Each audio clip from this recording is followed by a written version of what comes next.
जय श्री कृष्ण। आप सभी का हमारे YouTube चैनल पर हार्दिक स्वागत है। आज की इस वीडियो में आप सभी जानेंगे कि नवरात्र के समय रखे जाने वाले व्रत में अखंड ज्योति क्यों जलाई जाती है, इसके महत्व क्या हैं, इनको जलाने के नियम क्या हैं, इसके मंत्र क्या हैं और साथ ही जानेंगे इनके लाभ। तो आइए सुनते हैं। दीप प्रकाश का द्योतक है और प्रकाश ज्ञान का।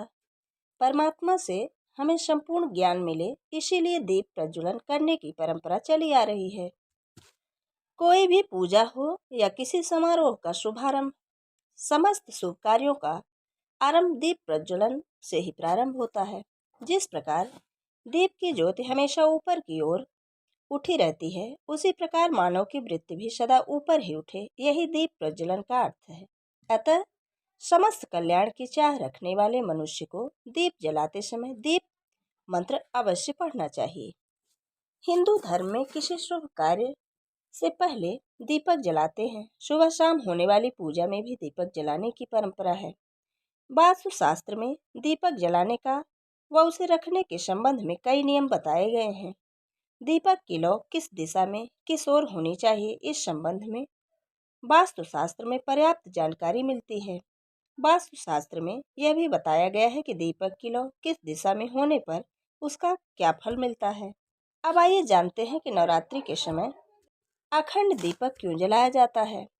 तो नवरात्रि का हिंदू धर्म में विशेष महत्व माना जाता है। साल में हम 2 बार देवी की आराधना करते हैं।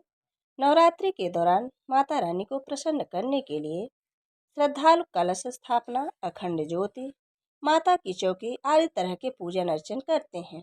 नवरात्र के 9 दिन हम घर पर कलश स्थापना और अखंड ज्योति जलाते हैं। अखंड ज्योत पूरे 9 दिन तक बिना बुझे जलने का प्रावधान माना गया है। अखंड ज्योत जलाने के बाद आप उसे अकेला नहीं छोड़ सकते हैं और अगर ये ज्योति बुझ जाए तो अपशगुन होता है। नवरात्रि के 9 दिनों तक देवी माँ को प्रसन्न रखने के लिए, मनोवांछित फलों की प्राप्ति के लिए गाय के देसी घी से अखंड ज्योत प्रज्वलित की जाती है। लेकिन अगर गाय का घी ना हो तो अन्य घी से भी माता के सामने अखंड ज्योति जला सकते हैं। नवरात्रि के पहले दिन संकल्प करते हुए अखंड दीपक जलाना चाहिए और नियमानुसार उसका संरक्षण करना चाहिए। अब आइए जान लेते हैं अखंड ज्योत जलाने की विधि।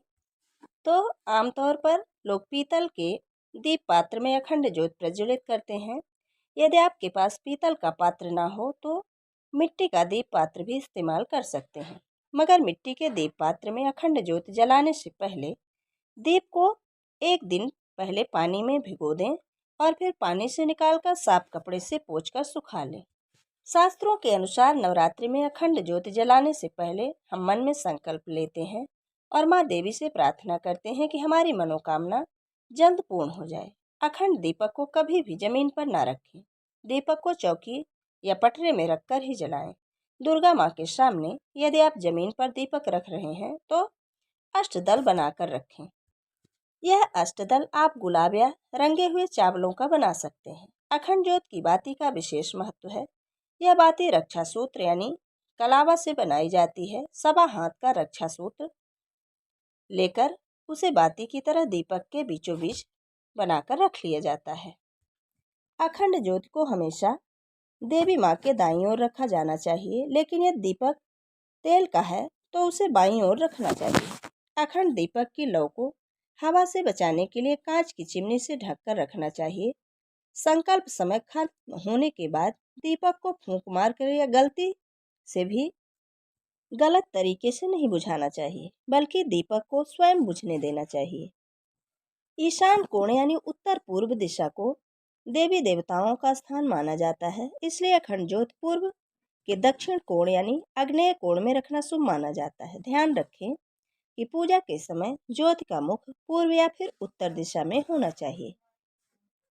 अखंड ज्योति जलाने से पहले हाथ जोड़कर श्री गणेश, देवी दुर्गा और शिव जी की आराधना करनी चाहिए।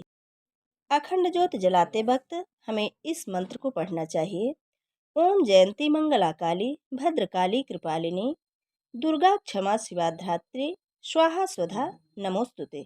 या फिर दीपो ज्योति परम ब्रह्म दीपो ज्योति जनार्दनः दीपो ज्योति हरतु मे पापम संध्या दीपो नमस्तुते।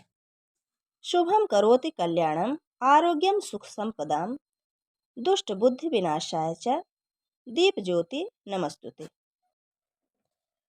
अखंड ज्योत के बुझने को अशुभ माना गया है।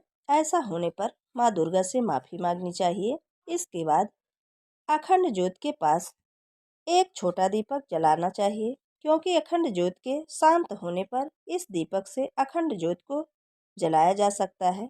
अगर नवरात्र के बाद ज्योत जल रही है तो उसे खुद नहीं बुझाना चाहिए, इसे खुद ही शांत होने देना चाहिए।